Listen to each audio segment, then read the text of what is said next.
Es uno de los cuadernos donde la hilación de todo el cuaderno, yo creo que ha quedado mejor. Pero esta va a ser una clave también de todo el cuaderno. Aquí hay un guiño indirecto a África en este cuaderno. Hemos querido aprovechar el país, el continente más empobrecido, con la catequesis del amor al prójimo y, por tanto, donde está incluido en el mandamiento nuevo del amor la predilección especial por los más pobres y, por tanto, la opción preferencial de la Iglesia por los pobres. Fijaros que en esa escena hay una frase que es muy interesante para tener en cuenta en el diálogo con los chavales de la película, ¿no? Que es cuando él dice, el misionero le contesta, no, Dios está aquí. Y dice algo así, lo acabamos de oír, ¿no? Nunca lo he visto tan claro. Entonces la pregunta es, ¿quién pasa a mi lado? También en esta inquietud, como el tema anterior, de la búsqueda de Dios y no dar por hecho una fe clarísima en la presencia de Dios, ¿no?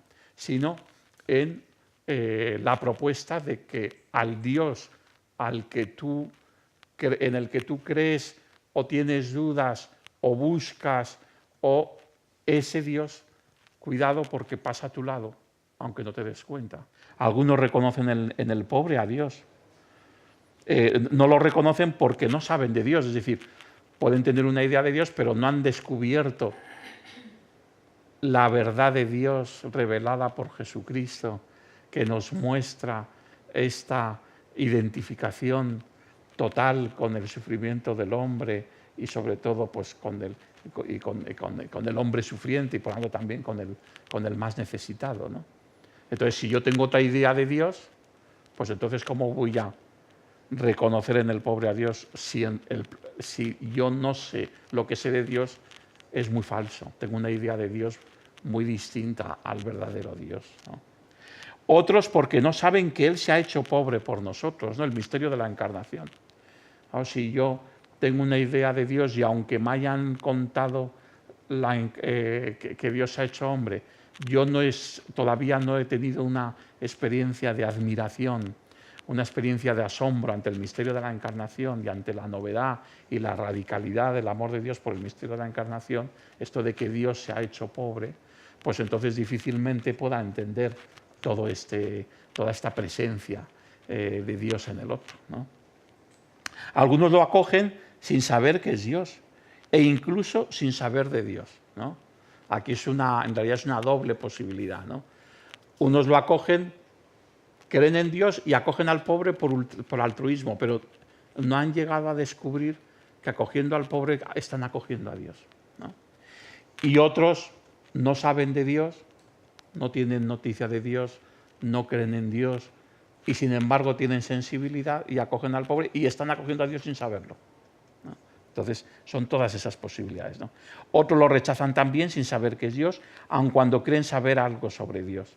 Igual como los hay en la primera posibilidad, es la de no reconocerlo, aquí es un paso mayor. No solamente no reconocerlo, sino rechazarlo.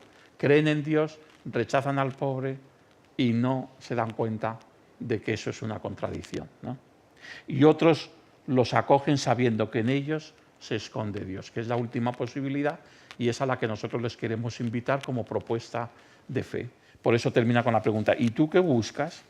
¿Y qué encuentras a tu lado? Porque aquí es muy bueno que ya con esta visión del texto de Isaías ellos puedan aterrizar a esos próximos que tienen y que pueden tener necesidad. Son como cada estrofa es como una acepción del concepto solidaridad, como si fuese una definición, distintas definiciones complementarias del concepto de solidaridad, pero contadas poéticamente.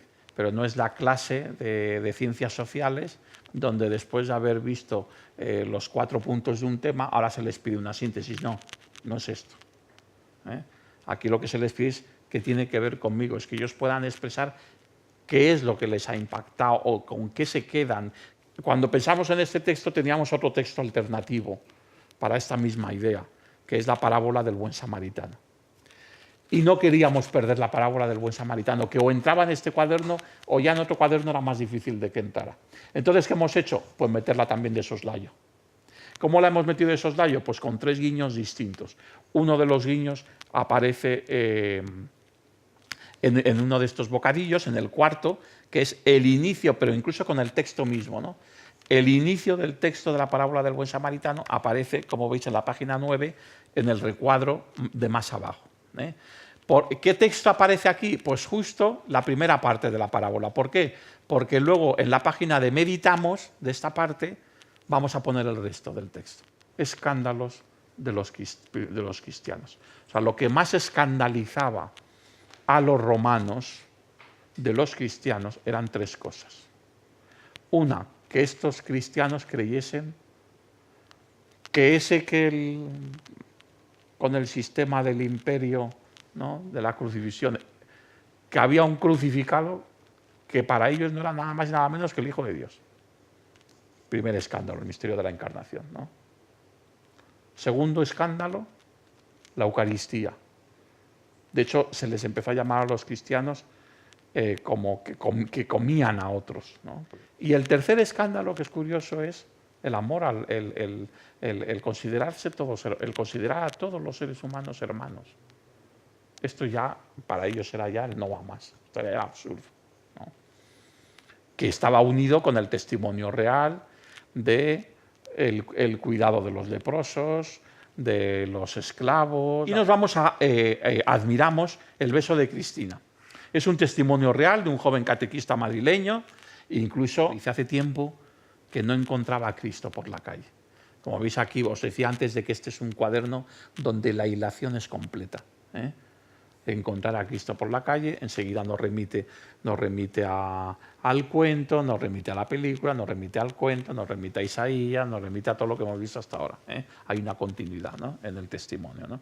¿Hay algún Cristo cerca de ti? Piensa en alguien rechazado, ¿no? Aquí en la clave del rechazo, porque la experiencia dolorosa de Cristina era el rechazo, ¿no?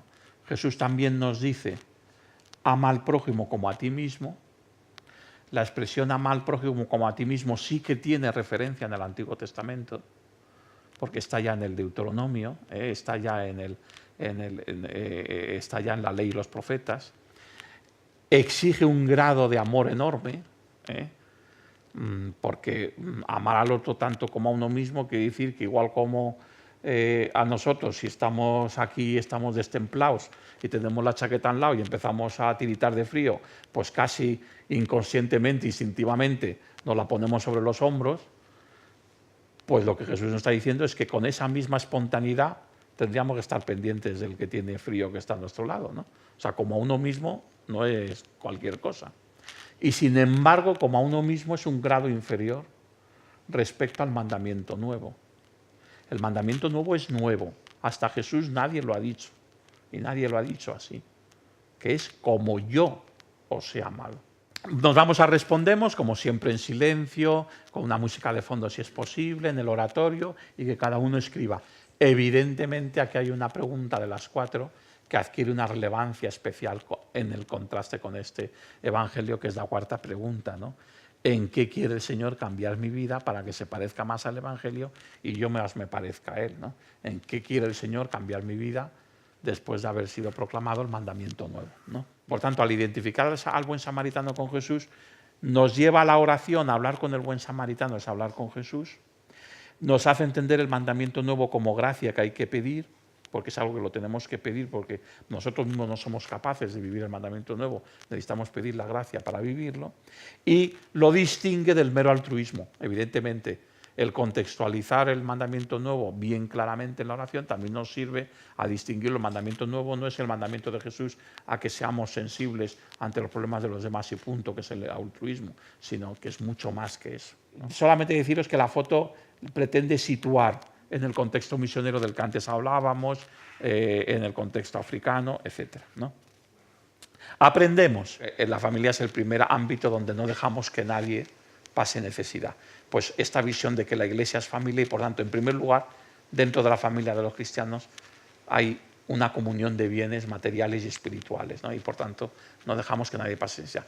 Y luego, como es una familia abierta a toda la familia de la humanidad, porque toda la familia de la humanidad es candidata para formar parte de la familia de la Iglesia, por tanto también esta misma solidaridad se extiende. Bueno, todo eso lo explica muy bien el Papa Benedicto XVI. La opción preferencial por los pobres del cristiano y de la Iglesia no es solamente del pobre de hambre y sed, sino que es de todo tipo de pobreza, y por tanto una pobreza muy significativa es la del enfermo, y sobre todo el enfermo, el discapacitado mental, que es una de las atenciones principales de San Juan de Dios, no la única. San Juan de Dios inauguraba y abría sus casas para los pobres de solemnidad, pero de un modo muy especial también para los que necesitaban una atención médica, una atención, y por eso todo el mundo de la salud, el mundo de la salud está unido al mundo de la caridad en San Juan de Dios, ¿no? En el recuadro tratamos de personalizar las obras de misericordia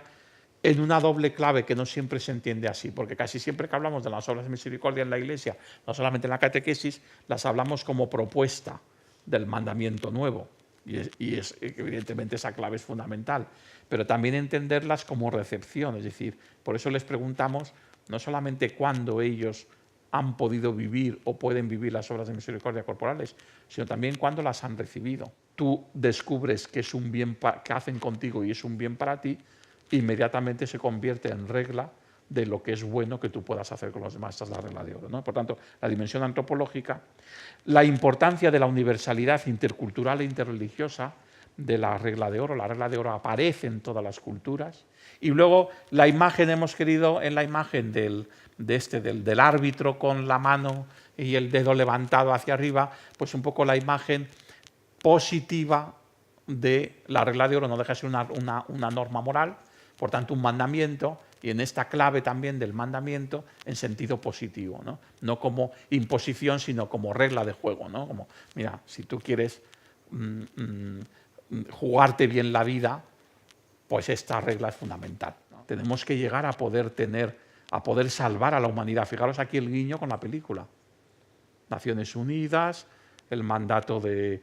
eso está basado en esto, es decir, que pueda haber intervenciones humanitarias internacionales, está basado en este principio de la doctrina social de la Iglesia, que la comunidad internacional relativamente lo ha asumido, de que ante el drama humano tiene que moverse el mundo entero para solucionarlo, y tiene que intervenir, ¿no? En cualquier lado del mundo donde esté, ¿no? Entonces, aquí hay un principio del Papa Juan XXIII en su encíclica Pacem in Terris, que es el de la gobernanza mundial. Hoy, tú, ahora, en tu circunstancia, a tu edad, ¿qué puedes hacer por la fraternidad universal? Pero, ¿y qué podrías hacer en el futuro? Con tu profesión, con tu responsabilidad social, con una posible responsabilidad pública, que la comunión y el progreso entre los hombres y los pueblos es el fin de la comunicación social, ¿no? Por tanto, le da una perspectiva teológica, lo pone en relación con la consumación, con todos los fines proféticos de las realidades humanas, ¿no? De las cosas temporales, ¿no? Y por tanto, también que el chaval entienda que, y eso se concreta, y es en la pregunta que se les pone en el recuadro, cuando se le dice, los medios de comunicación, los uso yo al servicio del bien para las personas y de la comunión entre ellas, porque si los uso así, ya estoy usándolos bien, porque ese es el fin de la comunicación social, ¿no?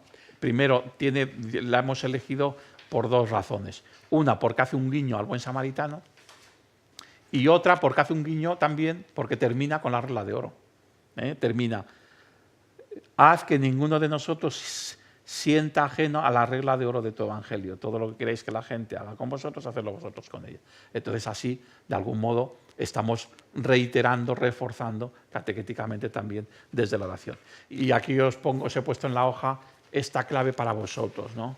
Que es importante, ¿no? Lo importante es que el chaval también en esta catequesis pueda descubrir que este mandamiento nuevo es para él, y es para él en sus propias circunstancias, en su propia vida concreta, ¿no? Y por eso esa frase que todos conocemos, la frase de Ortega y Gasset, yo soy yo y mis circunstancias, pero muy pocos saben que la frase no termina ahí, que esa es la primera parte. La segunda parte es preciosa también. Si no salvo mis circunstancias, no me salvo a mí. Sabiendo que en cristiano yo nunca me salvo, es Dios quien me salva. Porque en las tinieblas brilla como una luz, podía valer más para otros cuadernos que para este, pero es que la frase es del Salmo 111, en las tinieblas brilla como una luz el que es justo clemente y compasivo.